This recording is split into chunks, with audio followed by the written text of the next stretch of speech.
So let's make a carrot cake cobbler. Yes, that's right, carrot cake cobbler. I know, it sounds a little strange, but so delicious. Looks like I've got a lot going on, but this is really not hard to do. The first thing that we're gonna do though is we're gonna grate our carrots. And I'm using my food processor for this, but you could use a box grater if you want to. So I need 1 cup of grated carrots, and I'm really not sure how much this is going to equal, but we'll just grate all this.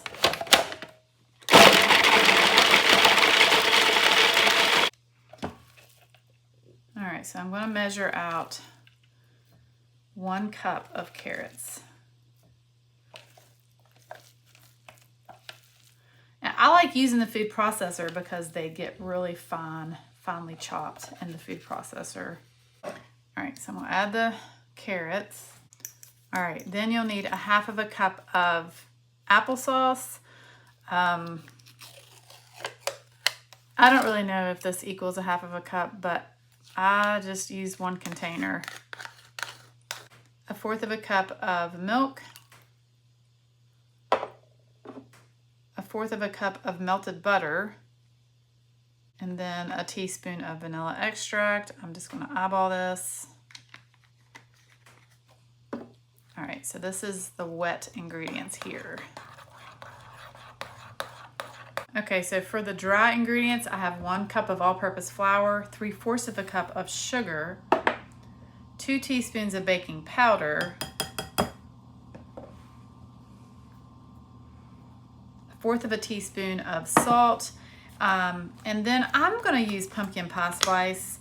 The recipe calls for cinnamon, clove, and nutmeg, but pumpkin pie spice has all of that in there, so I'm just going to use that. This is 1/4 teaspoon, so that's 1/2 teaspoon there. Let's just go ahead and add another one. So that's what, 3/4 teaspoon. You know what? I'm feeling like I just want to add 1 teaspoon of the pumpkin pie spice. All right, give this a mix. And I'm just going to combine the wet ingredients to the dry.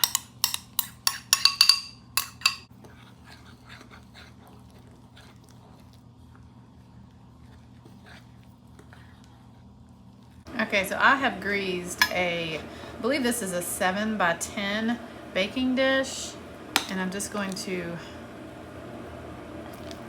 place this batter in the bottom of this dish.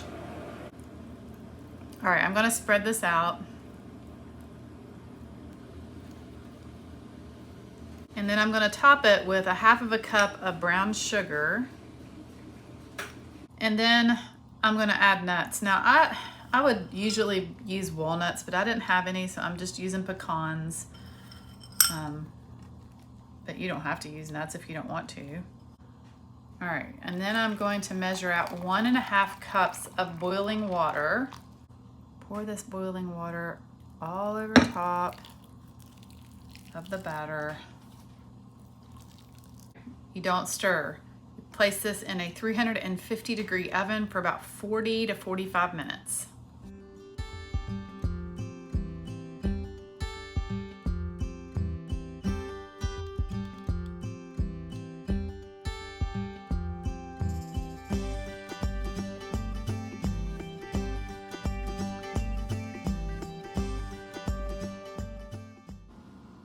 Yeah, okay. Here we go.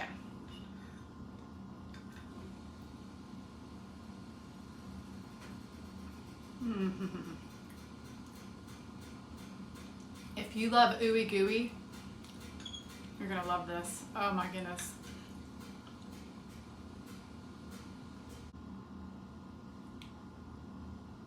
I don't know what to say. It is delicious. I hope that you give it a try. Thanks so much for watching. God bless, and I'll see you on the next one.